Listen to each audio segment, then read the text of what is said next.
여러분 반갑습니다. 예, 어,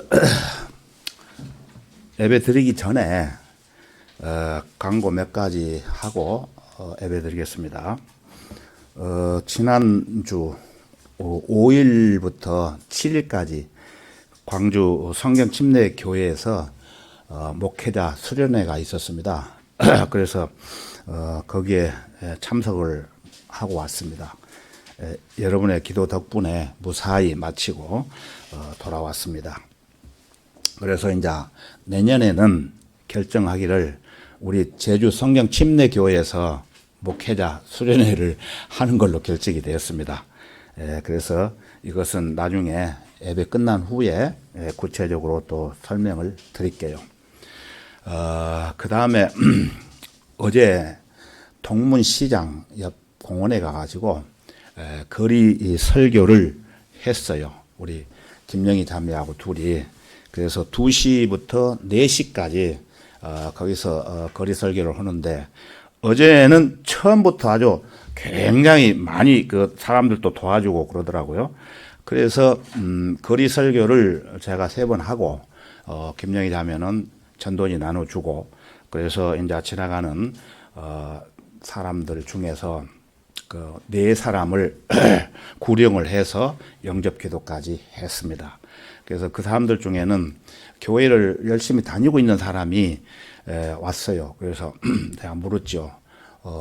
교회를 어느 교회를 다닙니까? 장로교회를 다닌대요. 그래서 얼마나 다녔어요? 상당히 오래전부터 다녔는데 어떤 때는 교회를 가고 어떤 때는 바빠서 교회를 못 가고, 그래서 문제가 많다고 그래요. 자, 그러면은 지금 당장 죽으면은 지옥과 천당이 있는데 어디를 가시겠습니까? 그러니까 거기야 물론 천당 가야죠. 그래요. 그러면 하나 묻겠습니다 해가지고 여러 가지를 물었어요. 그랬더니 아이고 그래요? 그러면 제 얘기를 한 2분만 들어주세요 하고 복음을 전했어요.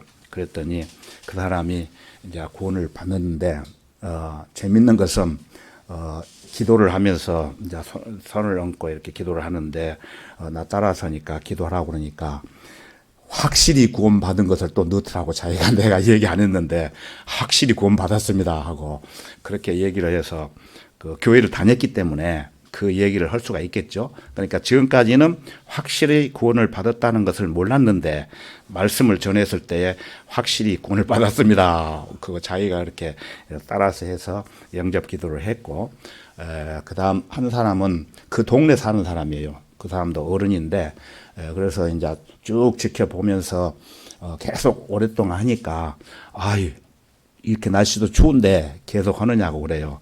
그래서 어떻게 교회 다닙니까? 그러니까 교회는 안 다녀도 어느 정도 압니다. 그래. 그래서 그 사람한테도 복음을 전했어요.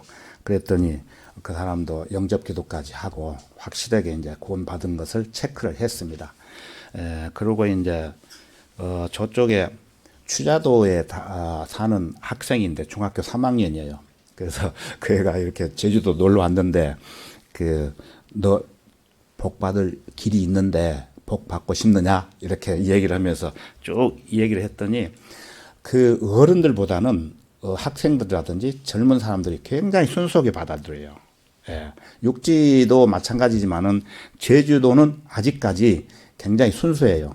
그래서 중학교 3학년짜리 확실하게 이제 구원의 역사가 이루어졌고, 그 다음에 이제 제주 그 현대 아파트 그 바로 옆에 사는데 중학교 1학년짜리예요. 그래서 그 애가 와가지고 또 이렇게 하니까 순수하게 듣고, 어제는 방해하는 사람이 없었어요. 그래서 순수하게 4사람이 확실하게 구원을 받는 역사가 일어났습니다. 이거는 뭐 제가 한 게 아니고 하나님께서 함께 역사해 주심으로 말미암아 이런 일이 벌어졌던 것입니다. 그리고 또 한 가지는 여러분들한테 나눠드린 유인물 있죠. 유인물. 거기 보시면은 제주 성경침례교회 예배 시간 안내표가 나와 있습니다. 그거를 보시면 잠깐 제가 설명을 드릴게요. 제주 성경침례교회 예배 안내. 그래서 23년 2월 19일부터 시행할 겁니다. 다음 주부터. 그래서 첫 번째 주일 성경 공부를 우리가 10시부터 10시 40분까지 제가 이 자리에서 직접 하겠습니다. 그래서 우리가 구원받은 이후에 제일 기초적으로 알아야 되는 성경, 그 다음에 주제별 성경이 있고, 그 다음에 성경교사 자격증이라는 저기가 있고, 그 다음에 더 나아가서는 신학교, 여러분들이 안 다녀도 신학에서 공부하는 그러한 것을 주제별로 쭉 이제 시간 되는 대로 설명을 드리려고 합니다. 그래서 이거를 뭐 1시간 하는 게 아니고 3, 40분만 이렇게 기본적인 거 꼭 알아야 될 그런 기본적인 거, 성경들을 믿는 교회가 왜 있었는가 이런 부분으로부터 시작해서 확실하게 말씀을 전해드리고, 그 다음에 오전 예배가 11시에 시작하지 않습니까? 그래서 기존대로 12시까지 하고, 그래서 성숙한 그리스도인이 되려면,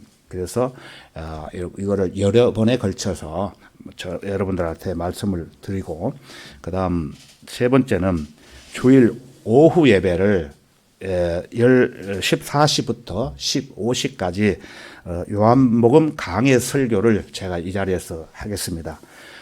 그래서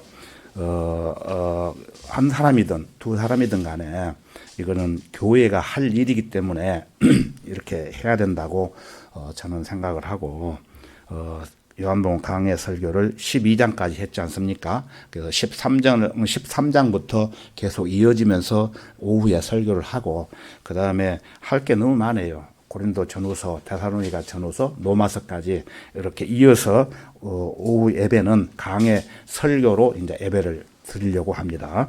그 다음에 이제 중요한 것은 우리가 수요 기도 모임을 여태까지 바쁘다고 핑계대고 추운 날씨다고 핑계대고 안 모였는데, 이번에 기도회를 위한 모임을 9시부터 하면은 또 바쁘시고 식사하시기 어렵고 그러니까 19시 20분부터 20시까지 이렇게 하려고 합니다. 그런데 시간이 뭐 늘어지는 않을 거예요.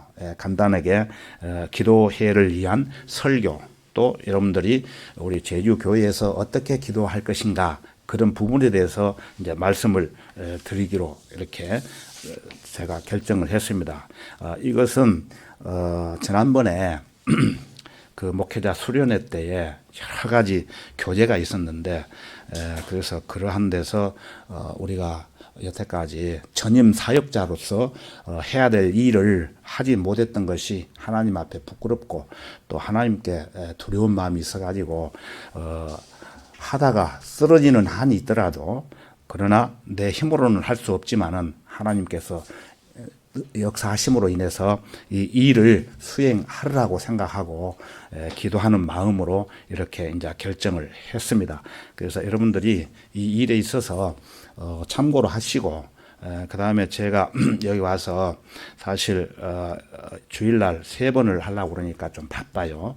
수요일날 그렇게 하려니까 좀 바쁘지만은 하려고 생각합니다. 그래서 여러분들이 제가 부탁하고 싶은 것은 저 혼자 여기서 할 수가 없어요. 여러분들이 함께 했을 때에 하나님의 역사가 이루어지는 거예요. 그래서 오셔가지고 할 일이 무엇인가 이렇게 해주시고, 그 다음에 이제 여러 가지 준비를 해주시면 되겠습니다. 그 외에는 제가 이제 하는데, 제가 이제 뭐 저쪽에 요거 뭐 정리할라, 또 핸드폰 녹화할 준비할라 뭐 하다 보니까 좀 정신이 좀 부족해요. 그래서 여러분들이 좀 도와주시면은 감사하겠습니다.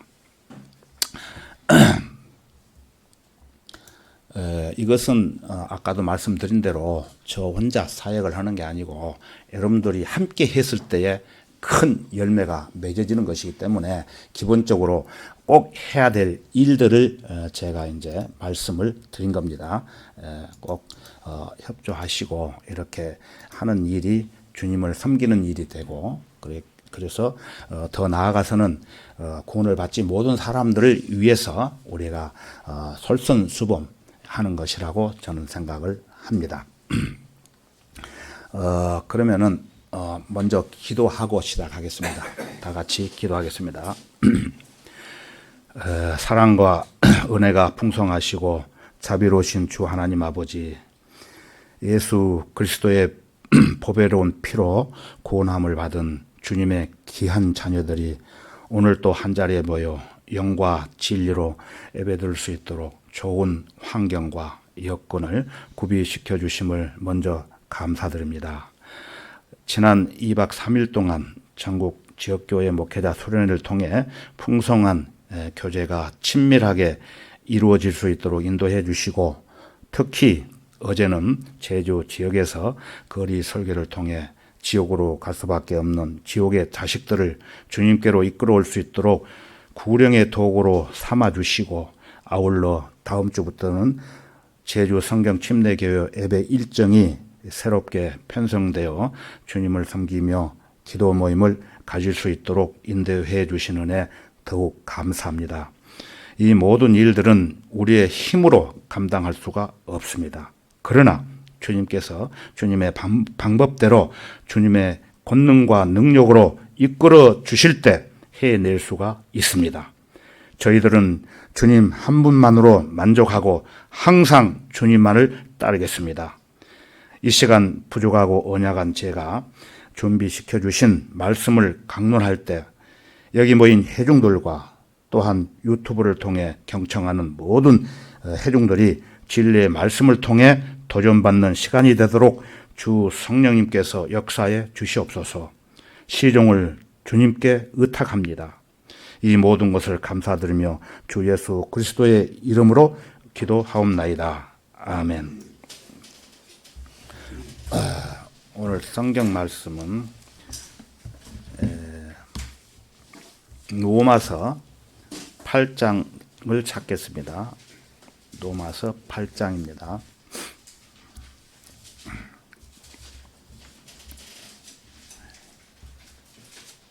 로마서 8장 15절부터 17절까지 보겠습니다. 8장 15절부터 17절까지 보겠습니다.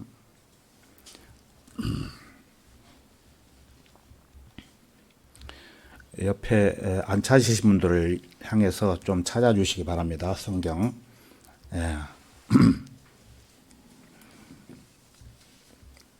로마서 8장 15절부터 17절까지를 보겠습니다. 제가 천천히 읽겠습니다. 15절.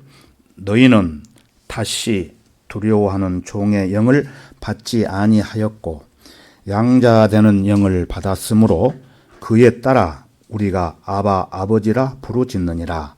성령이 친히 우리의 영과 함께 우리가 하나님의 자녀임을 증거하시거니와 자녀이면 또한 상속자들이니 하나님의 상속자들이요 그리스도와 함께한 공동 상속자들이니 우리가 그와 함께 고난을 받는 것은 함께 영광도 받게 하려 함이니라. 오늘 설교 제목은 구원의 영원한 보장과 확신. 구원의 영원한 보장과 확신에 대해서 말씀을 드리려고 합니다. 구원의 영원한 보장과 확신, 영원한 보장과 확신은 구원론에 있어서 아주 중요한 주제들입니다. 이는 하나님의 은혜로 구원받았다는 사실에 입각한 신약 성경의 중요한 교리들로서 개인의 구원에 관하여 신약 성경에서 다루고 있는 가장 중요한 부분에 속하는 것입니다. 즉 구원받은 이후에 알아야 할 가장 중요한 사실은 첫 번째, 그가 영원히 구원받았다는 사실. 쉽게 말해서 여러분들이 영원히 구원받았다는 사실과 두 번째는 그 영원한 생명을 현재 소유하고 있으며 그 영생은 결코 사라지지 않는다는 것입니다. 구원의 확신에 관한 문제는 성경대로 믿는 사람들의 믿음과 세상 종교들의 경험 사이의 차이점을 분명히 보여주기 때문에 매우 중요합니다. 그래서 구원받는 것은 기적적인 변화라고 말할 수 있습니다. 그러나 이 구원의 기적은 소위 성령이 임하여 흐느껴 울거나 또한 이상한 말을 짓거리거나 온몸에 소름이 끼치거나 아니면 머리카락이 곤두서거나 경이로운 전율을 느끼거나 또한 다른 사람이 된 것 같은 느낌을 말하는 것이 아닙니다. 구원은 죄인이 예수 그리스도를 구주로 영접하는 순간 성령님께서 그 죄인의 혼을 몸에서 분리시키는 영적 수술을 행하는 것입니다. 왜 그럴까요? 예? 그것은 사람은 영, 혼, 몸 이렇게 세 가지로 구성되어 있어요. 그러므로 구원받은 순간, 우리가 구원받는 순간, 죄인으로 있다가 구원받는 순간 영혼, 몸이 있는데 몸에서 혼이 분리되는 것을 말하는 거예요. 예. 그러나 구원받지 않는 사람은 몸에서 분리되지 않고 그대로 몸에 붙어 있다는 것을 여러분들이 아시면 이해가 쉽습니다. 그래서 그때 구원받는 순간 그때 죽은 영은 다시 살려서 거듭나는 거예요. 혼은 구원을 받고 영은 거듭나는 거예요. 영이 다시 거듭나서 하나님을 인지하게 되는 것이며 그분과 하나님과 영적인 교제를 할 수 있게 하는 놀라운 변화가 있다는 것입니다.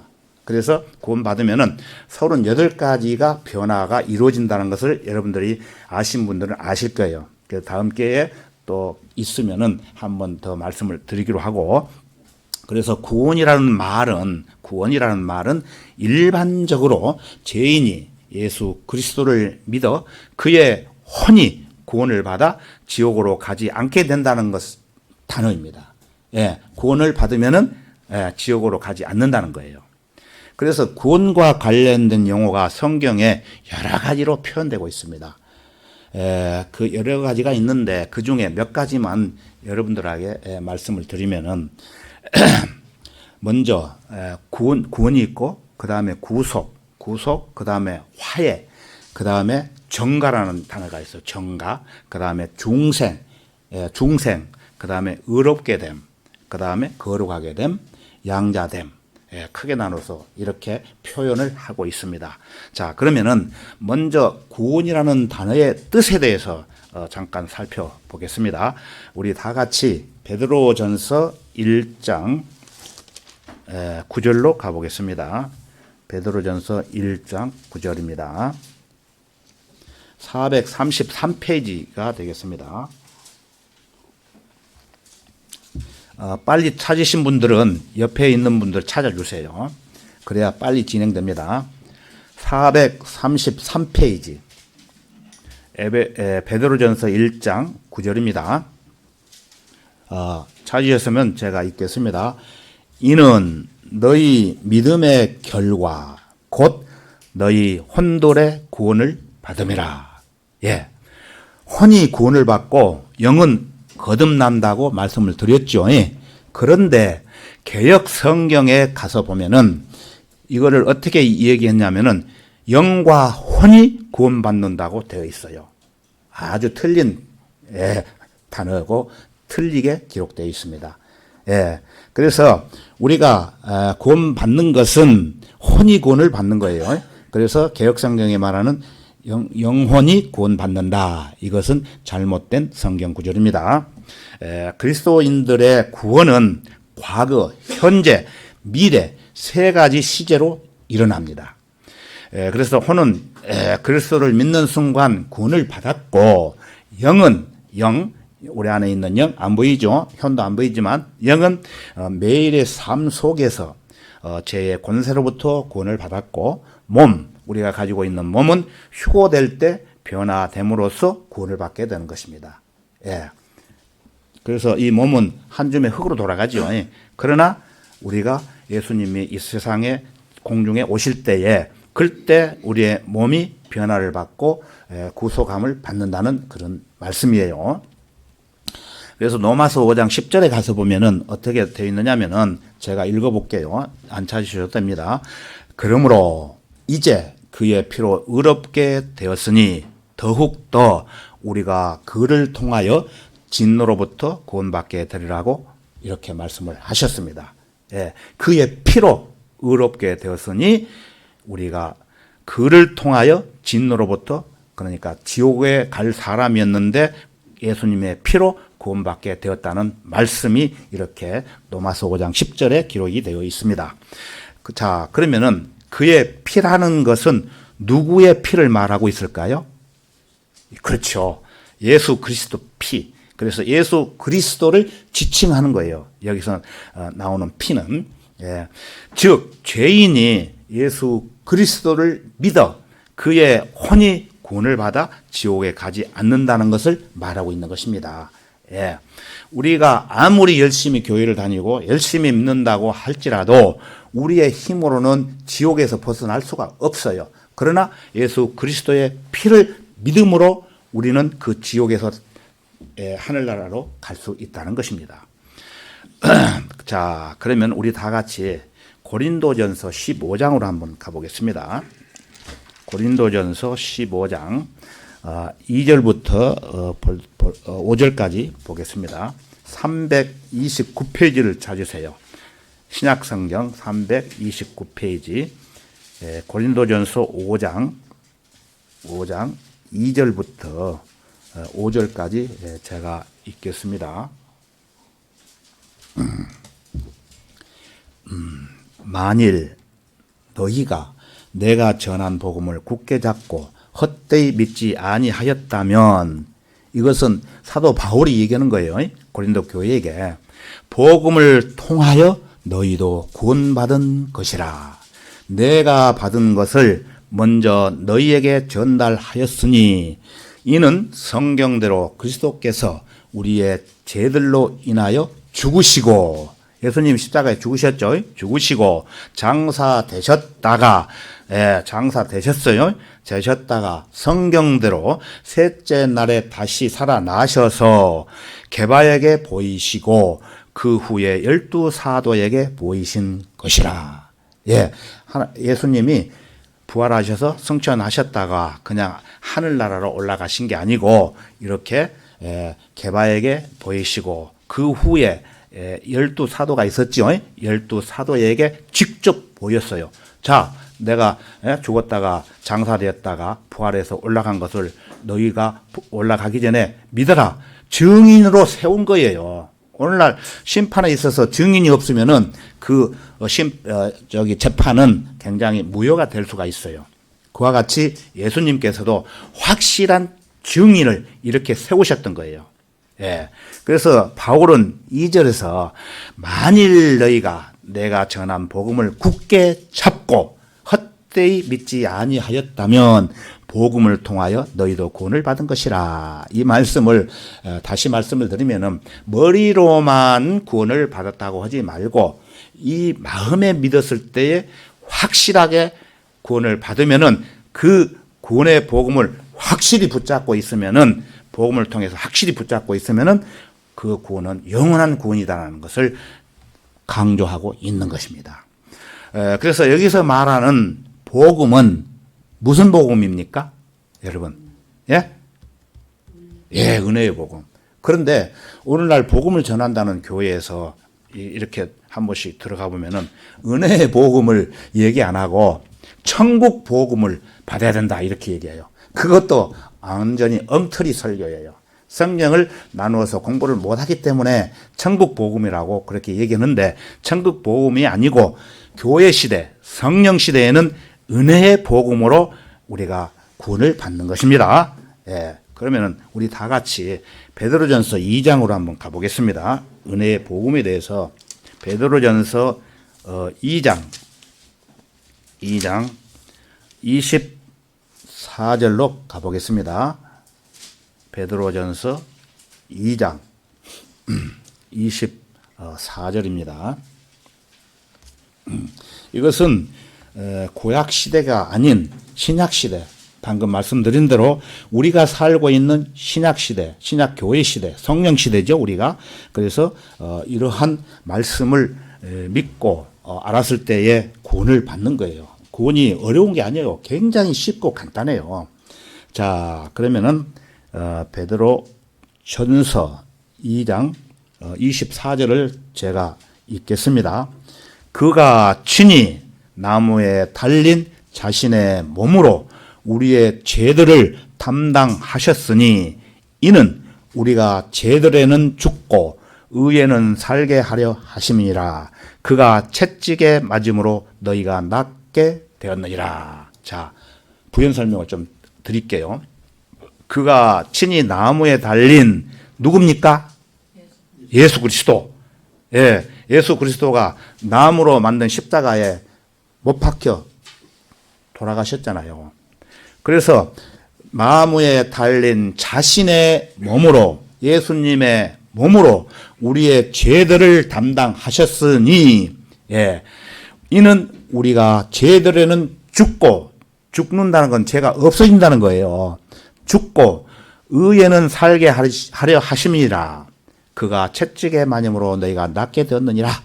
예, 채찍을 맞고 가시 면류관을 쓰고 또 골고다 언덕으로 십자가를 메고 올라가셨던 그런 말씀이에요. 그래서 어제 교회 다니는 사람한테 설명을 하니까 내가 이 얘기를 안 했어도 예수님이 골고다 언덕을 십자가를 메고 올라가셨지 않습니까? 또 그렇게 얘기를 하더라고요. 네, 맞습니다. 그것도 잘 아시네요. 그래서 이제 칭찬을 좀 해 줬어요. 그래서 이 말씀을 좀 구체적으로 좀 설명을 드리면은, 전번에 말씀을 드렸지만은 저희 집에 손자 둘이 있었다고 그랬죠. 예. 온누 7살 먹은 온누하고 5살 먹은 재우가 있었는데 전번에 가서 확인을 하니까 7살 먹은 온누가 구원을 받았어요. 그래서 제가 확인을 해 보니까 성경대로 정말로 확실하게 구원을 받았더라고요. 그래서 여기 베드로전서 2장 24절에 기록된 말씀을 중심으로 해서 작년에 용화로 제작된 패션 오브 크라이스트라는 용화를 보여주었을 때에 제 온우가 그것을 보면서 좀 마음에 어떠한 느낌을 느낀 것 같아요. 그것은 예수님께서 채찍에 맞고 십자가를 지고 가시는 장면들과 또 옆구리, 예수님의 옆구리를 군인들이 창으로 찔렀을 때 피가 그냥 푹 쏟아지는 그런 피를 보았을 때에, 그런 광경을 보았을 때에 얘가 그때는 구원을 받지 못했지만은 그것을 항상 마음에 간직하고 있었던 거예요. 그러다가 그 얘가 이제 자기 아버지, 어머니, 그 다음에 놀이 학교 교회를 다니거든요. 그래서 거기서 선생님 얘기를 듣고 종합을 해서 얘가 확실하게 이제 구원받는 얘기를 그대로 얘기를 해줘요. 그래서 하나님 감사합니다. 이제 그랬던 거예요.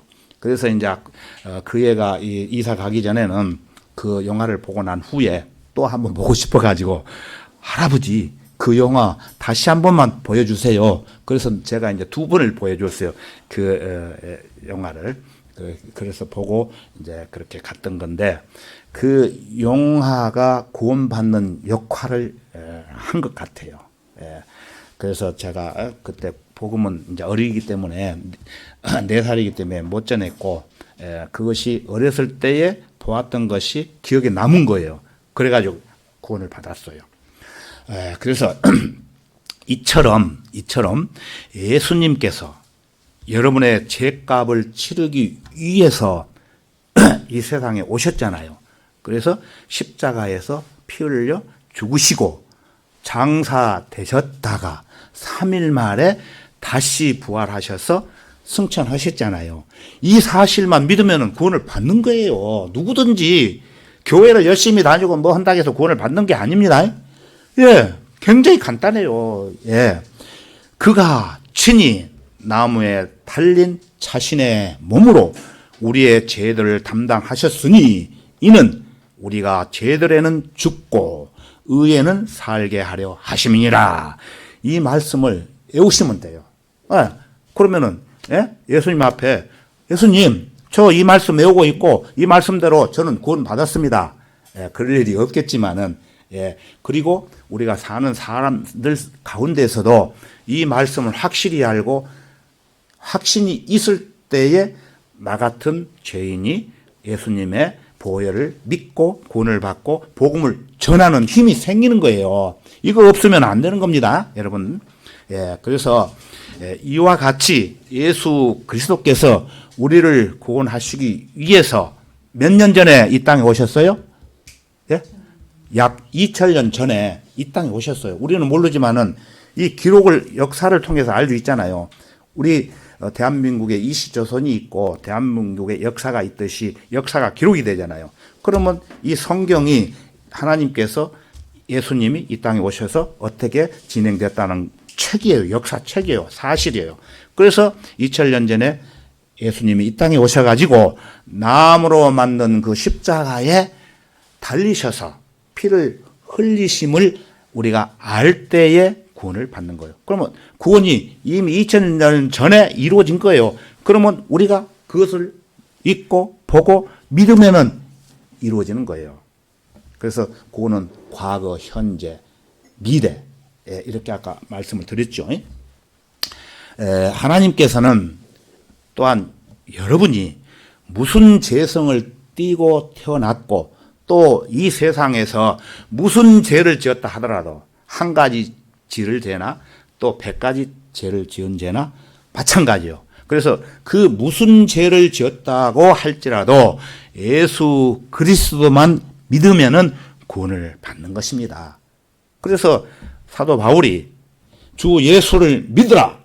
그리하면 너와 내 집안이 구원을 받으리라. 이렇게 말씀하셨잖아요. 이게 사실이에요, 사실. 내가 구원을 받았을 때에 그 성령의 역사가 가족에게 연결이 되면서 가족들이 구원을 받고 지옥에 가서 펄펄 끓는 불 속에 있지 않고 영원한 하나님 나라, 그거는 눈물도 없고 괴로움도 없고 아주 기쁜 마음으로 우리 성도들과 함께 사는 거예요. 그래서 우리가 복음을 전하는 것입니다. 그런데 오늘날 교회가 굉장히 많이 있어요. 예, 제가 알기로는 8만 개 그렇게 교회가 있다고 그래요. 그 8만 개라는 교회가 있는데 교회를 열심히 몇십 년 다닌다 할지라도 실제로 구원을 못 받는 사람이 있어요. 왜 그럴까요? 그것은 자기들 머리로만 믿고 거기에서 구원의 역사가 안 이루어지는 것은 그 사람들이 잘못 전하기 때문에 그렇게 구원을 못 받는 사람들이 많이 있다는 것입니다. 그래서 구원을 받지 못한 사람들이 많이 있기 때문에 우리가 할 일이 굉장히 많이 있습니다. 자, 그러면 구원에 대한 단어는 여기까지만 하고 다음에는 구속이라는 단어가 있다고 말씀드렸죠. 구속. 구속이라는 것은 노예 상태에 있었던 죄인을 그리스도께서 자신을 몸값으로 값을 치르고 사셨다는 겁니다. 마가복음 10장 45절에 가서 보면은 인자도 섬김을 받으러 온 것이 아니요 섬기러 왔고 또 많은 사람을 위하여 자기 생명을 몸값으로 주려고 온 것이라고 하시니라. 이렇게 기록이 되어 있어요. 십자가에서 죽으셨기 때문에 몸값으로 우리를 용서를 해 주셨다는 것입니다. 그러한 옥고를 치르시고. 자, 그러면 화해라는 단어 여러분 들어보셨죠? 화해라는 단어는 적대 관계가 청산되고 호전되는 것을 말하는 거예요. 그래서 화해를 이루게 하는 것은 화목 제물로서 우리는 죄로 인해 하나님과 원수 관계였으나 이제는 친밀하게 되었다는 뜻입니다. 그래서 요한일서 2장 2절에 가서 보면은 그는 우리의 죄들을 위한 화목 제물이시니 우리뿐만 아니라 온 세상의 죄들을 위한 것이니라. 온 세상 죄를 위한 것이니라. 그러므로 우리 여러분들이 잘 아시는 요한복음 1장 29절에 가서 보면은 요한이 말하기를 보라 세상 죄를 제거하는 하나님의 어린 양이라고 했어요. 세상 죄를 짊어지고 가는 하나님의 어린 양이 아니고 세상 죄를 아예 없도록 제거해 버린다는 그런 뜻이에요. 예. 근데 이거를 잘 모르기 때문에 오늘날 또 교회에서 구원을 못 받아요. 예. 그래서 자꾸 주일날 예배당에 가서 예배 드리면은 하늘나라에 가는 것 같고, 또 집에 가서 사회생활하면서 직장생활하면서 죄를 지면 못 가는 것 같고, 예, 이렇게 돼요. 그러나 요한복음 1장 29절에서는 보라, 세상 죄를 제거하는 하나님의 어린 양이다. 구원을 받으면은 죄가 모두 제거되어 버린다는 얘기예요. 그 다음 정가라는 단어가 있죠. 정가라는 단어는 누군가에게 무엇을 넘겨주는 것을 말하는 거예요. 전가. 쉽게 한번 설명을 드릴게요. 내가 통장에 1억이 있어요. 그러면은 이 1억의 통장을 A라는 사람한테 넘겨주는 그런 뜻이에요. 정가라는 것이. 그래서 내 것이 아니고 A라는 사람한테 넘어가 버렸죠. 그것을 정가라고 그러는 거예요. 그래서 하나님께서 죄인의 죄를 예수 그리스도께서 넘기시고 예수 그리스도의 의를 죄인에게 넘기시는 법률적인 행위를 말하고 있는 거예요. 자, 그러면 그 다음 의롭게 되었다는 단어가 있죠. 의롭게 되었다는 단어는 정가를 근거로 해서 선언하시는 법률적 행위로서 죄인이 자기에게 정가된 예수 그리스도의 의를 신뢰할 때 하나님께서 그를 의롭다고 선언하신다는 겁니다. 예. 그 다음 로마서 4장 5절에 가서 보면은 행함이 없어도 불경건한 자를 의롭다 하시는 그분을 믿는 사람에게는 그의 믿음이 의로 여겨지느니라고 말씀을 하고 계십니다. 의가 없어도 그 사실만, 예수 그리스도가 우리 죄를 위해서 돌아가시고 3일 만에 부활하시고 승천하신 그 사실을 믿으면은 우리가 의롭게 된다는 거예요. 그 다음에 중생이라는 단어가 있어요. 중생. 여기서 여러분들 헷갈릴 때가 좀 있을 거예요. 절에서도 중생 막 얘기하잖아요. 이 중생이라는 단어는 쉽게 말씀을 들으면은 거듭나는 거예요. 거듭나는 거. 우리 신학적으로 거듭나는 거. 그것은 새로운 출생.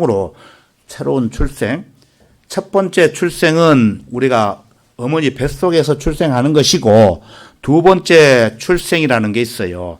거듭남은 두 번째 출생이에요. 요한복음 3장에 이게 나와요. 거듭나는 얘기. 그래서 죽어있던 영을 살리심으로써 우리 안에 성령 하나님에 의해 새 사람이 형성되는 거예요. 구원 받으면은, 예? 우리 안에 성령이 계셔요. 아까 성령이 계시네 찬송가 불렀잖아요. 그 성령이 내 마음에 있는 거예요. 그런데 이걸 모르는 사람들은 잘 몰라요. 공부를 안 하면은. 그래서 여러분들은 성령에 대해서도 앞으로 공부를 하겠습니다.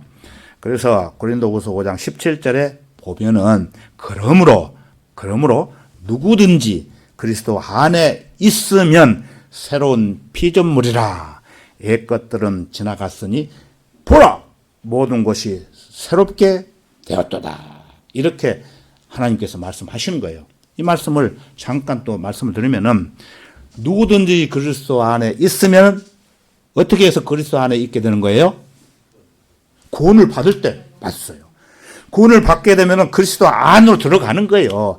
그래서 그리스도 안에 있으면 옛날 아담으로부터 이어받은 핏줄, 성품 그게 다 사라지고 구원받은가 동시에 새로운 피조물로 새롭게 창조되고 변화된다는 거예요. 구원 받으셨으니까 여러분 아시잖아요. 이거 확실히 알아야 돼요. 예. 그리고 거룩하게 됨이라는 단어. 예.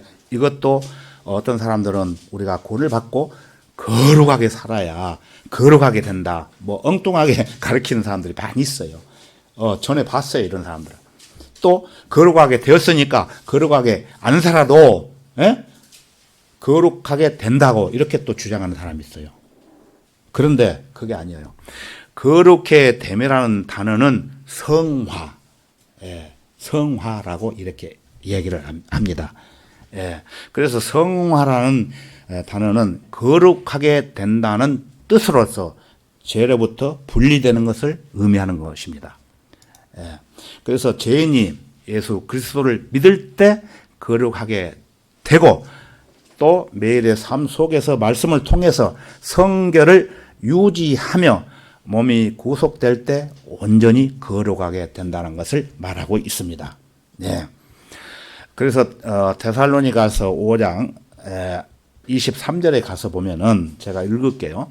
화평의 하나님 바로 그분께서 너희를 온전히 거룩하게 하시고 너희의 온 영과 혼과 몸이 우리 주 예수 그리스도께서 오실 때까지 책망할 것이 없게 보존되기를 하나님께 기도하노라라고 바울 사도가 이렇게 기록을 해놨어요. 언제까지? 예? 우리의 영과 혼과 몸이 있다고 그랬죠. 예? 이것이 언제까지 거룩하게 된다고 얘기를 했어요? 방금 읽어드렸죠? 이것은 예수님이 오실 때까지, 그것은 예수님이 공중에 우리를 부르러 오실 때까지 책망할 것이 없도록 보존되기를 하나님께 기도하노라. 이로 가는 거예요. 예, 성화. 그래서 성화. 예. 그 다음 양자됨이라는 단어는 죄인이 하나님의 가족의 일원으로 선포되는 것을 말합니다. 예. 자식이 아닌 사람을 아들로서 받아들이는 의미. 예. 양자 삼주요. 예. 상속자. 그래서 성인 아들로 입양하는 의미가 있는 것입니다. 예. 에베소서 1장 5절에 가서 보면은 하나님의 기쁘신 뜻에 따라 예수 그리스도를 통하여 우리를 자신의 자녀로 입양할 것을 예정하였으니라고 기록되어 있습니다. 예, 양자됨은 죄인이 변화된 죄를 보여주는 것입니다. 예, 자식이 없는 사람들이 자식을 입양시키잖아요. 예, 그와 똑같은 이치예요. 그래서 우리가 죄인인데 하나님의 자식이 아닌데 구원을 받음으로써 하나님의 자식으로 입양을 시킨다는 거예요. 그래서 우리가 하나님의 자녀가 되는 거예요. 예. 자, 구원의 영원한 보장과 확신. 첫 번째, 예. 구원의 확신을 갖지 못하게 하는 교리가 있습니다. 예. 확신을 못 갖게 하는 교리.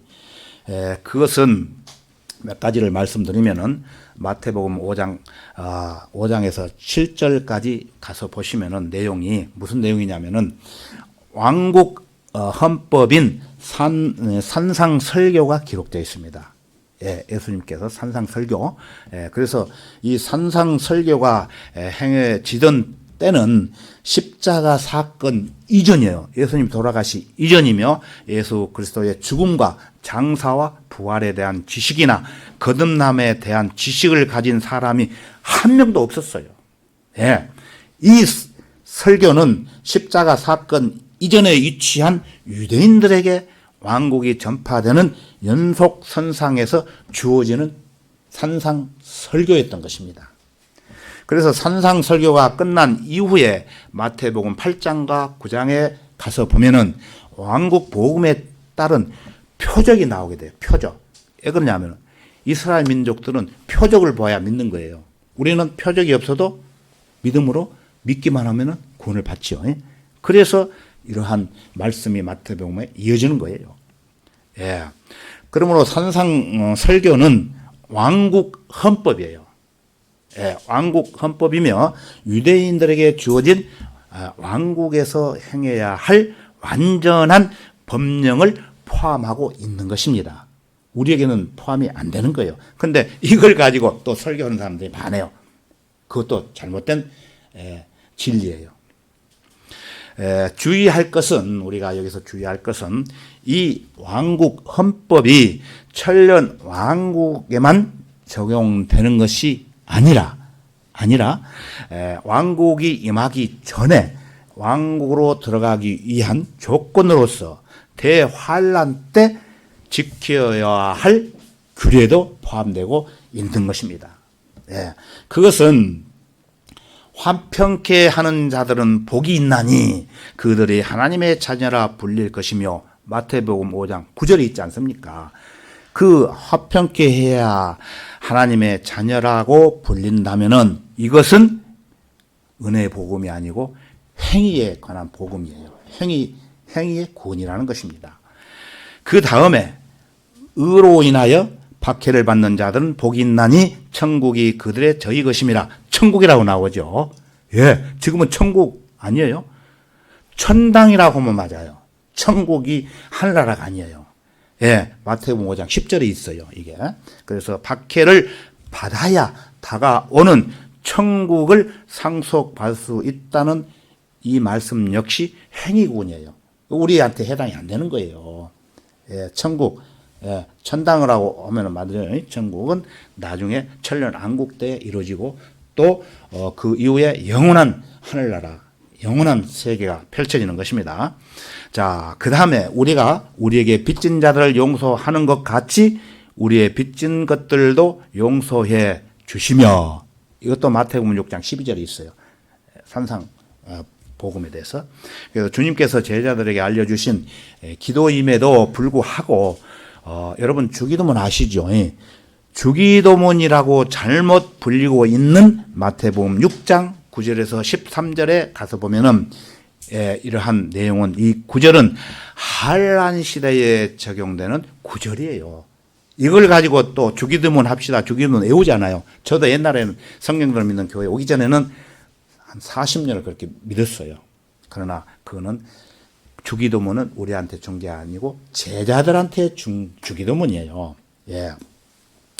왕국이 임하기 이전의 상황에서는 남을 용서를 해야 자신도 하나님께 용서받는다는 것을 보여주고 있는 것입니다. 자, 두 번째로는 용서받을 수 없는 죄가 있어요. 그것은 성령을 거스리는 죄예요. 성령을 거스리는 죄. 또 누구든지 인자를 거스려 말하는 자는 용서받을 수 있어도, 인자를 거스려 말하는 자는 용서받을 수 있어도 누구든지 성령을 거스려 말하는 자는 용서받을 수 없느니라. 이는 이 세상에서나 오는 세상에서도 마찬가지니라. 이 말씀은 마태복음 12장 32절에 기록되어 있어요. 그래서 예수 그리스도께서 하신 이 말씀은 율법 아래 그리스도를 거부한 유대인 바리새인들을 향해서 하신 말씀이에요. 여러분 기억에 두십시오. 그래서 마태복음 12장 24절이 그 배경을 말해주는 것이에요. 그러나 바리새인들은 이 말을 듣고 말하기를, 이 사람이 마귀들의 통치자인 비엘세불을 힘입지 않고서는 마귀들을 쫓아낼 수 없느니라고 하더라. 이렇게 기록되어 있어. 이 사람은 누구를 말합니까? 예수님. 예수님이 마귀들을 쫓아냈을 때 예수님, 비엘세불은 마귀예요. 그 마귀의 힘을 입어가지고 마귀를 쫓아낸다고, 마귀가 마귀를 쫓아낸다고 이렇게 얘기했던 거예요. 말도 안 되는 거. 이 용서받을 수 없는 죄가 무엇이냐 하면은 마가복음 3장의 정의를 하고 있습니다. 성령을 거스려 모독하는 자는 결코 용서받지 못하고 영원한 정죄의 위험에 처하리라고 말씀을 하시는 것입니다. 이는 그들이 말하기를 그가 더러운 영을 지녔다고 함이더라. 마가복음 3장 29절에서 30절에 보면은 이렇게 기록이 되어 있어요. 예. 그래서 지금 우리는 성령의 죄, 해방죄를 범할 수가 없어요. 예수님이 계셔야 되는데, 본인이 있어야 되는데 안 계시지 않습니까? 그런데 오늘날 강당에서 설교하는 사람들은 여러분 사랑을 하지 않으면 성령의 해방죄에 해당됩니다. 이렇게 설교하는 사람들이 얼마 전에 있었어요. 예, 그거는 아주 잘못된 비리 성경적인 것을 아주 모르고 설명을 하고 있는 거예요. 거기에 여러분들 속아 넘어가지 마십시오. 성령 해방죄는 우리가 할 수가 없어요. 예, 죄를 지을 수가 없다는 거예요. 이는 그들이 말하기를, 그들이 누굽니까? 유대인들. 그가 더러운 영을 지졌다고 함이더라. 예, 마귀의 영을 지졌다고 예수님은 그렇게 얘기하는 거예요. 나중에 마가복음 3장 29절에서 30절을 한번 보시기 바랍니다. 용서받을 수 없는 죄는 육신을 입고 계신 예수 그리스도를 보고서 그분이 더러운 영을 지녔다고 말하고 있는 거예요. 그래서 우리한테는 해당이 안 되죠. 예수님이 안 계시기 때문에. 이 죄는 예수 그리스도께서 세상에 계실 때만 지을 수 있는 죄라는 거예요. 즉 초림 때와 천년 왕국 때만 지을 수 있는 죄라는 거예요. 초림 때 지나갔죠. 또 천년 왕국 때 예수님이 직접 오십니다. 그때 이 죄를 지을 수 있는 거예요. 자, 그 다음에 마태복음 24장 13절에 가서 보면은 그러나 끝까지 견디는 자는 구원을 받으리라 이렇게 기록이 되어 있어요. 이 말씀은 끝까지 견디지 못하면 구원을 받지 못한다는 말처럼 들려요. 이거를 또 강당에서 많이 써먹어요. 그래서 교인들을 끝까지 여러분들 견뎌야 하늘나라에 갑니다. 엄풀로 놔요. 그 말이 아니고 이 구절에 속한 마태복음 24장은 대환란 때 있을 일들을 유대인들에게 알려주신 내용들로 가득 차 있어요. 이 구절이 적용되는 상황은 왕국 복음이 전파되는 때라는 사실을 이어지는 14절에서 분명히 말씀하고 있는 것입니다. 이 왕국 복음이 모든 민족에게 증거되기 위하여 온 세상에 전파되리니 그런 후에야 끝이 오리라 이렇게 되어 있어요. 이 구절에서 끝은 개인의 삶의 끝이 아니에요. 끝이 아니고 다시 말씀드리면은 대환란의 끝을 말하는 거예요. 우리는 대환란 오기 전에 들림 받잖아요. 예, 말하자면 마태복음 24장은 그리스도의 재림에 앞서서 일어나는 일들을 말씀하시고 있는 것입니다. 그날들의 환란 후에 그 후에 하늘에 있는 인자의 표적이 나타나리니 땅의 모든 지파들이 통곡할 것이며 또 그들은 인자가 권세와 큰 영광으로 하늘에 구름을 타고 오는 것을 보리라 이렇게 언급합니다.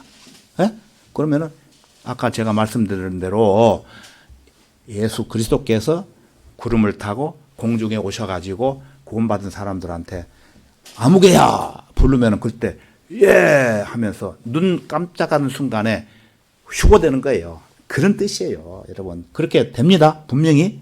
예. 자, 구원의 영원한 보장과 확신 두 번째. 그러면은 누가 구원의 확신을 가질 수 있는가? 예, 구원의 확신. 하나님께서 죄인에게 구원을 위해 요구하신 조건은 죄 없는 사람에 의해 갈보리 십자가에서 완성된 완전하고 유효한 피의 대속을 믿는 사람들에게 주어지는 것입니다. 확신은. 예, 이거 없으면 확신이 없고 구원받지 않는 사람이에요. 십자가의 구속은 오직 죄 없는 한 사람이 곧 주 예수 그리스도를 통해서만 이룰 수 있는 것입니다. 그분을 개인의 구주로 받아들이는 사람은 구원의 확신을 갖게 되는 것입니다. 그러나 누구든지 그를 영접한 사람에게는 하나님의 아들들이 되는 권세를 주셨으니 구원을 받으면 이렇게 아들이 된다고 요한복음 1장 12절에서 말씀하고 있습니다. 요한 1서 5장 13절에서는 내가 하나님의 아들의 이름을 믿는 너희에게 이런 것을 쓰면 너희에게 영생이 있음을 알게 하려 함이라고 말씀을 했어요. 그리고 요한복음 3장 36절에서는 아들을 믿는 자는 영생을 가졌고, 자, 아들을 믿는 자는 영생을 가질 것이다. 아니고 영생을 가졌고 어떻게 됩니까? 영생을 가졌다는 거예요. 이렇게 말씀하시는 겁니다. 교회에 다닌다고 구원 받는 것이 아니며 예수 그리스도를 우리의 죄값을 대신 치러주신 하나님의 아들을 믿어야 영생을 소유하게 된다는 것입니다. 교회에 다녀도 구원받지 못한 사람들에게 사도 바울은 또 다음과 같이 기록을 했습니다. 너희가 믿음 안에 있는지 너희 자신을 시험하고 스스로 입증하라. 이것은 자기가 구원받은 것을 간증하면서 입증하면서 사는 것을 말하는 거예요. 예수 그리스도께서 너희 안에 계신 것을 스스로 알지 못하느냐? 그렇지 못하면 너희는 버림받은 자들이라. 고린도후서 13장 5절 말씀이에요. 이것은 고린도 교회 안에 자신의 구원을 스스로 입증하지 못하는 버림받은 자들이 있음을 보여주고 있는 것입니다. 고린도 교회뿐만 아니라 우리 현재 그리스도를 믿는 성경대로 믿는 교회에서도 입증을 하지 못하면 버림받는 자, 구원을 받지 못한 자, 죄인이라는 것이에요. 그래서 앞에서 보신 바와 같이 만일 너희가 내가 전한 복음은 은혜의 복음이죠. 바울이 굳게 잡고 헛되이 믿지 아니하였다면 복음을 통하여 너희도 구원을 받은 것이라. 고린도전서 15장 2절 말씀이에요. 고린도 교회 안에는 바울이 전한 복음을 헛되이 믿는 사람들이 있었기 때문에 이 말씀이 기록된 것입니다.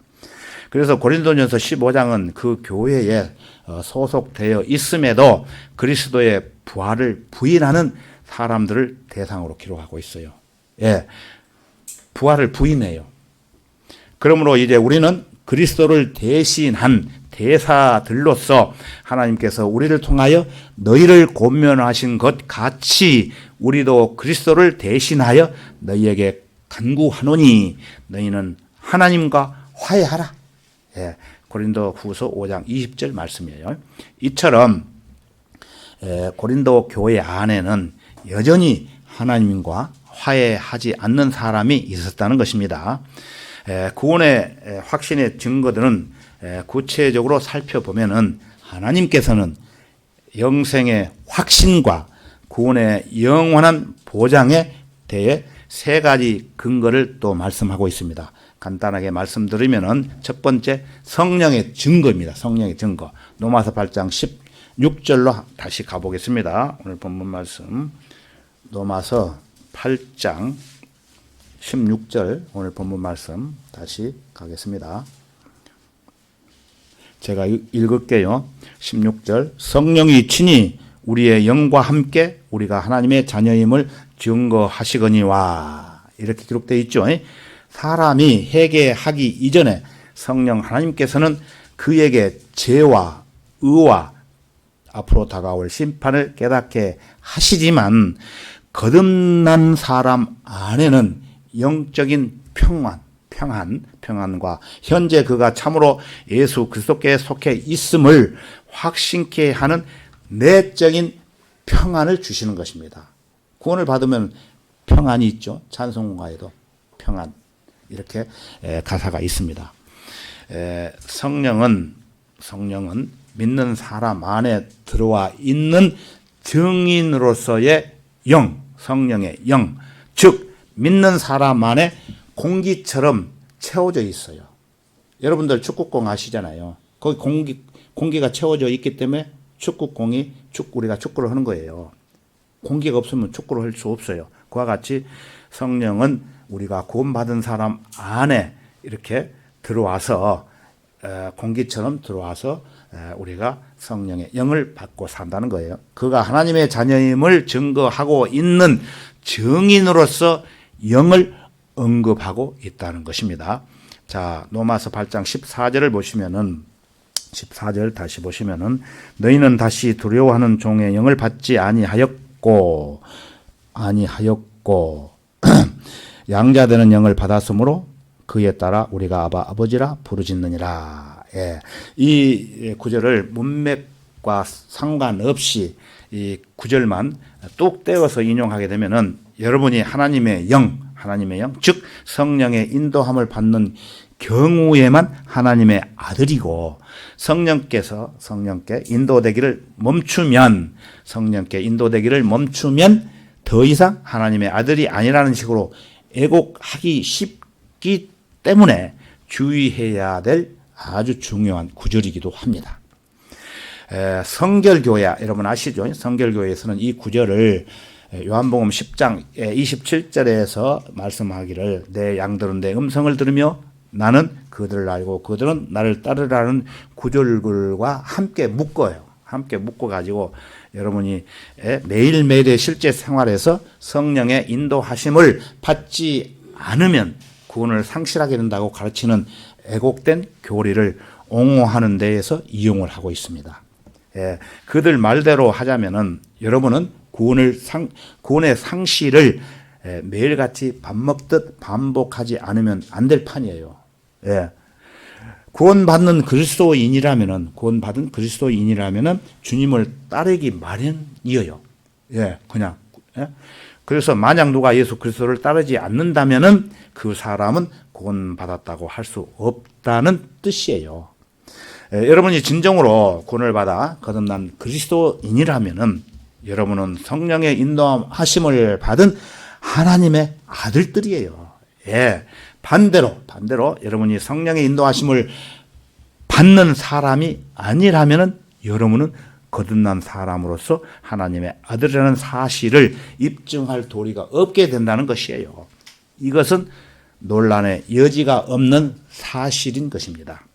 그러나 요한복음 10장 27절이나 여기 로마서 방금 읽은 8장 14절을 놓고 예수 그리스도를 따르지 않거나 성령의 인도하심을 받지 않으면 더 이상 구원받은 그리스도인이라고 할 수 없다는 내용으로 해석을 하게 되면은 그것은 문맥 전체의 내용에서 벗어나게 된다는 것입니다.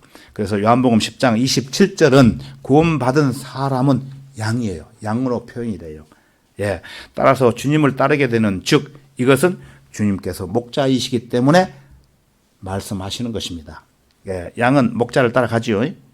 그러나 양떼 가운데 어떤 양들이 목자를 따르다가 길을 잃고 결길로 벗어날 수가 있지요.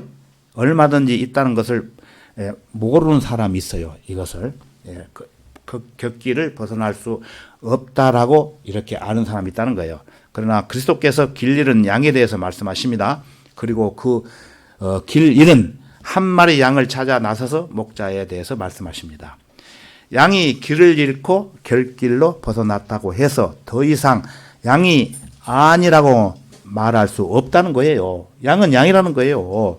양이 목자의 인도를 받는 양떼 안에 머물러 있지 않고 혼자 만약에 곁길로 나가서 걸어가면은 늑대로 변할 수 있습니까? 양이? 아니죠. 양은 양이에요.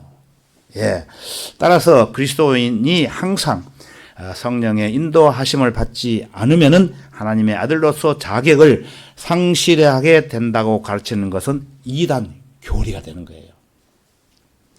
예수 그리스도께서 100마리의 양들 중 한 마리의 양이 길을 잃고 곁길로 빠지자 99마리의 양들을 그냥 놔두고 그 한 마리 양을 찾아 나서서 목자에 대한 비유의 말씀을 제대로 이해하신다면은 함부로 구원의 상실 여부를 운운할 수 없다는 거예요. 우리는 구원 받았기 때문에 양이기 때문에 잘못했다고 해서 늑대로 변하지 않는다는 것이에요. 쉽게 말씀을 드리면은 여기 로마서 8장 14절에 무릇 하나님의 영으로 인도함을 받은 이들은 곧 하나님의 아들들이라는 말씀에서 언급하는 성령의 인도하심은 거듭난 사람에게 자동적으로 일어나는 현상에 대한 언급일 뿐이에요. 이것은 로마서 8장 2절에서 언급되었던 그리스도 예수 안에 있는 성령의 성령의 법과 맥을 같이 하는 것입니다. 여러분이 거듭나는 순간 여러분 안으로 들어와 계속 여러분 안에 거하시면은 여러분을 인도하고 안내하시며 결국에는 여러분을 하늘나라의 본향으로 데리고 가시는 그러한 성령의 인도하심을 받기 때문에 여러분의 최종 목적지는 어디입니까? 하늘나라예요. 이미 확정되어 있어요. 하늘나라 가는 열차를 타고 있어요. 내릴라야 내릴 수 없는 거예요. 따라서 여기에서 말씀하시는 성령의 인도하심은 강제적인 성격을 띈 것인지 여러분이 인도하심을 받고 안 받고를 임의로 선택할 수 있는 게 아니에요. 다시 말씀드리면은 성령의 인도하심은 강제적인 성격을 띈 것인지 여러분이 인도하심을 받고 안 받고 임의로 선택할 수 있다는 게 아니라는 거예요.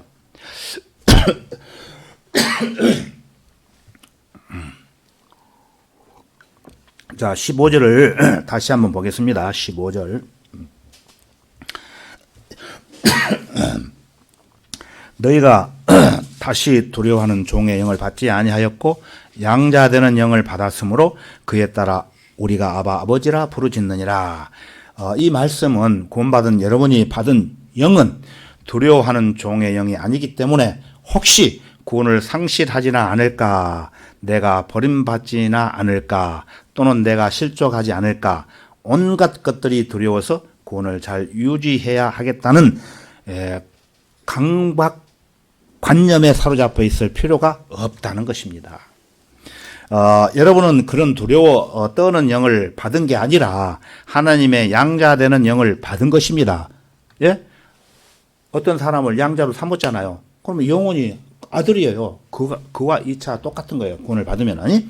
예, 여러분은 양자 삼으신 주님이야말로, 여러분을 양자 삼으신 주님이야말로 실로 엄청난 값을 치르고 여러분을 사셨지 않습니까? 예. 그분께서 여러분을 사기 위해 치르신 값은 그분의 생명이요 피인 것입니다. 여러분이 아무리 귀하기로서니 누가 여러분을 사기 위해 생명을 주고 사드린다는 말입니까? 여러분 친구가 할 수 있겠습니까? 못하는 거예요. 그러나 주님께서는 그렇게 하셨습니다. 예, 주님께서는 여러분을 구원하시고 본향으로 데려가시려고 그 엄청난 값을 치르고 사셨던 것입니다. 그렇기 때문에 여러분이 구원받음과 동시에 하나님의 자녀로 입양이 되어 양자되는 영을 받은 것은 실로 어마어마한 영이 아닐 수 없는 것입니다. 여러분은 창조주 하나님을 아버지라고 부를 수 있게 되는 거예요. 감히 어떻게 하나님을 아버지라 부를 수 있겠습니까? 구원을 받으면 아버지, 주 하나님 아버지. 그래서 우리가 이렇게 기도하는 거예요. 여러분은 우주 만물을 소유하신 분의 상속자가 된 거예요. 아무리 부자 갑부의 아들로 상속자가 되어도 이만큼 만물을 소유하신 하나님의 상속자가 될 수가 없는 거예요. 예, 여러분이 하나님의 자녀로서 누리게 될 모든 유업은 여러분이 싫어도 거부할 수 없는 것으로 보장되는 거예요. 유업. 여러분은 이제 하나님과 하나님의 양자 관계에 있어서 영원히 벗어날 수가 없습니다. 여러분은 일부러 지옥에 가기 위해서 별짓을 다 한다 해도 아무 소용이 없어요. 지옥으로 못 가요. 여러분이 구원을 버리고 일부러 지옥에 떨어질 집만 골라서 한다 할지라도, 그런 일을 자행한다 할지라도 이제는 때가 이미 늦었다는 것이에요. 구원을 받았기 때문에. 하나님께서 여러분을 몇 대만 때리시면은 여러분 아이코 날 살려주십시오 하고 제자리로 돌아올 수밖에 없다는 것입니다. 여러분을 양자 삼으신 하나님의 입양 사실을 영원히 파기할 수 없는 확정 사실이 되고 마는 것입니다. 여러분은 이미 하늘나라 비행기에 몸을 실었어요. 그렇기 때문에 비행기에서 뛰어내리려고 해봤자 이미 출입문이 닫혀 있어가지고 밀폐되었기 때문에 뛰어내릴 수가 없지요. 여러분이 몰라서 그렇지 이미 지상을 이륙한 비행기 안에 앉아 있는 것을 밖으로 뛰쳐나가 지상으로 추락하는 것 사이에 얼마나 큰 차이가 있는지 안다면 감히 비행기 밖으로 나갈 엄두도 내지 못하겠죠. 이것을 아는 그리스도인들은 결코 거기에서 밖으로 나갈 생각을 하지 않는 거예요. 자, 로마서 8장 16절을 다시 보겠습니다. 16절. 성령이 친히 우리의 영과 함께 우리가 하나님의 자녀임을 증거하시거니와. 이 구절에서 성령은 신격의 제3위로서 성령 하나님을 언급하고 있는 것이 아니라 믿는 사람 안에 들어와 있는 증인으로서 영, 즉 그가 하나님의 자녀임을 증거하고 있는 증인으로서의 영을 언급하고 있다는 것입니다. 자, 17절을 보겠습니다. 17절. 자녀임은 또한 상속자들이니 하나님의 상속자들이요 그리스도와 함께 공동 상속자들이니 우리가 그와 함께 고난을 받은 것은 함께 영광도 받게 하려 함이니라. 여러분이 누구의 자녀라는 것은 여러분의 부모된 그 누구의 재산을 물려받을 수 있는 상속자라는 뜻이에요. 그래서 따라서 구원받고 하나님의 자녀가 된 여러분은 당연히 하나님의 상속자가 되는 거예요. 상속자. 이제 장차 예수 그리스도께서 다시 오시면은 여러분은 그리스도와 함께 공동 상속자로서 영광을 누리게 되는 것입니다. 이 세상에서 고생, 고난 많이 당했죠. 그러나 그리스도의 상속자로서 영광을 누리는 상속자가 된다는 것입니다. 하나님의 자녀로 입양된 이상 여러분에게 하늘의 유업이 마련되어 있다는 것을 확실히 또 알으셔야 됩니다. 여러분이 받게 될 유업에는 두 가지가 있어요. 두 가지. 그 하나는 베드로전서에서 언급되는 새 예루살렘이에요. 너희를 위하여 하늘에 썩지 않고 더럽지 않고 세잔하지 않는 유업을 간직해 두셨으니라고 베드로전서 1장 4절에서 기록하고 있어요. 이것도 전번에 설명을 드렸기 때문에 넘어가겠습니다. 그래서 이것은 천년 왕국에서 유업이 아니라 천년 왕국, 이 땅에 천년 왕국이 일어나요. 그 천년 왕국에서 받을 유업이 아니라 모든 그리스도인이 들어가게 살게 될 하늘로부터 내려오는 새 예루살렘을 말하고 있는데 거기에서 받는 유업이라는 거예요. 구원받은 사람들은 누구나 다 들어갈 수 있어요. 믿음으로. 그러나 로마서 8장 17절에서 언급하는 것은 그리스도와 함께한 공동 상속자로서의 이치인즉 이런 입장에서 받게 될 유업은 새 예루살렘이 아니라 그리스도와 함께 통치하는 자로서 받게 될 천년 왕국에서 받게 될 유업을 일컫는 것이에요. 달라요. 두 가지 유업이요. 여러분은 장차 이 땅에 천년 왕국이 세워질 때 땅을 유업으로 받고 그리스도와 함께 공동 상속자로 통치하게 되는 거예요. 그래서 행위에 따라서 구원받고 행위에 따라서 많이 행위가 있으면은 전번에 말씀드린 대로 제주도에서 그 읍단이 읍장을 할 수가 있고 더 많이 행함으로 상속을 받을 수 있는 것은 또 도지사가 될 수 있다는 것을 예를 들어서 말씀을 드렸던 것입니다. 그래서 그러한 유업을 받는다는 거예요. 천년 왕국에서 행함으로 받는 거예요. 그거는 그런즉 그분께서 오시기 전인 지금 이 땅에서 그분께서 당하셨던 고난을 여러분도 함께 받아야 한다는 것은 당연한 이치예요. 예수 그리스도와 함께 하나님의 아들이 된 여러분이 고난은 그분 혼자 당하시는 게 아니라 모른 척하면 안 된다는 거예요. 하나님께로부터 물려받게 될 유산에 대해서만 눈독을 들이고 그 고난에 참여하지 못한다면은 말이 안 된다는 거예요. 여러분이 그리스도와 함께 공동 상속자가 되는 것은 조건부적이라는 것을 또 알아야 됩니다. 조건부적. 그리고 그 조건은 그리스도와 공동 상속자로서 그리스도와 함께 고난도 공동으로 당하는 것이에요. 자, 디모데후서 2장으로 한번 가보겠습니다. 디모데후서 2장. 후서 2장 시간이 좀 갔지만은 끝까지 하겠습니다. 2장 10절. 2장 10절에서 2장 397페이지예요. 2장 10절에서 12절까지 제가 읽어보겠습니다.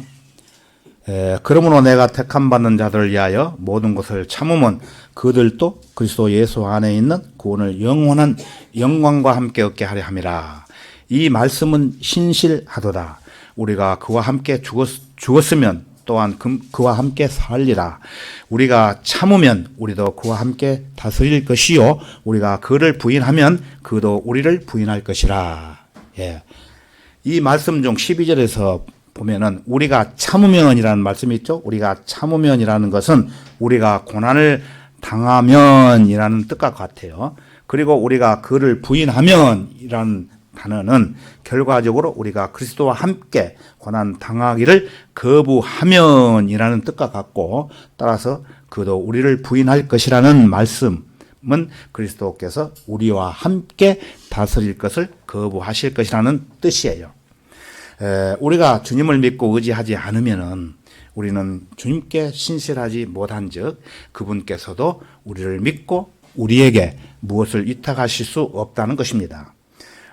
우리가 믿음 때문에 고문을 당하게 되었다고 치더라도 그분에 대한 우리의 믿음을 버리면은 고문을 모면할 수 있는 상황에서 믿음을 버리고 고난 당하기를 피하는 것은 결국 그분을 부인하게 되는 것입니다.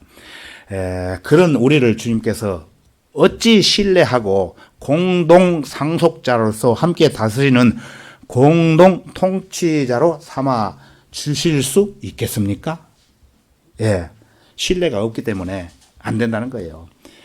구원받아 하나님의 자녀가 되었으므로 양자된 여러분의 법적 신분은 파기될 수가 없지만은 그리스도와 함께 공동 상속자로서 받게 될 유업은 여러분이 가만히 앉아서 받게 되는 게 아니라 버려 드려야 된다는 거예요. 장사에서 임원을 남기듯이 버려 드려야 된다는 거예요.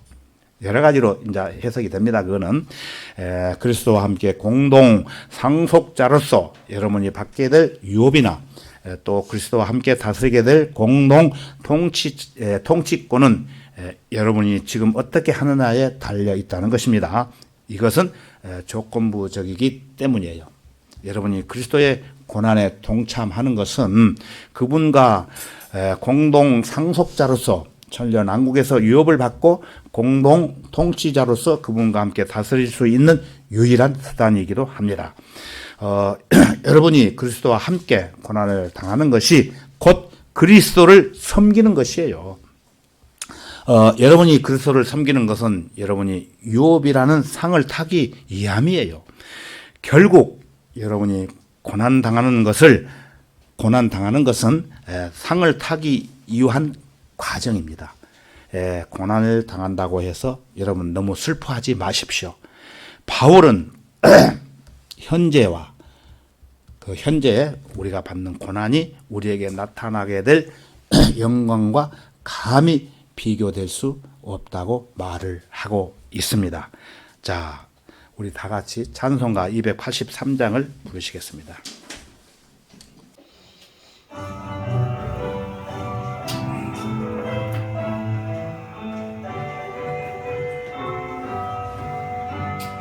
내 삶 바꿔서 예수를 안 뒤 나의 모든 것이 변했네.